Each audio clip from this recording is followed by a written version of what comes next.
সেখানে যে মেলা বসে সেই মেলায় আমরা আমাদের এই সমস্ত চকচকে, এই সমস্ত ব্রাইট, লাস্টারাস, শাইনিং এই সমস্ত কি আমরা চুড়িগুলোকে আমরা নিয়ে যাই বিক্রি করার জন্য। এবার দেখো এখানে লেখা রয়েছে যে শাইনিং লোডস। এখানে কেন বলছে লোড, কেন বলছে, এখানে বোঝা কেন বলছে, অর্থাৎ এখানে ভারী বা ভার কেন বলছে?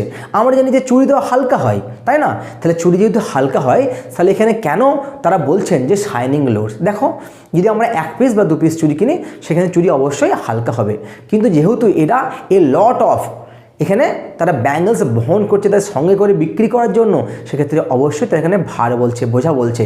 অর্থাৎ এই চুড়ির যে ভার নিয়ে, বোঝা নিয়ে তারা যায় বিভিন্ন মেলাতে চুড়ি বিক্রি করার জন্য। তাই তারা বলছে যে ব্যাঙ্গেল সেলার বা চুড়ি বিক্রেতা হলাম যে আমরা যারা কিনা বিভিন্ন মেলায় যাই, আমরা আমাদের এই সমস্ত উজ্জ্বল চকচকে এই ভার নিয়ে বা বোঝা নিয়ে।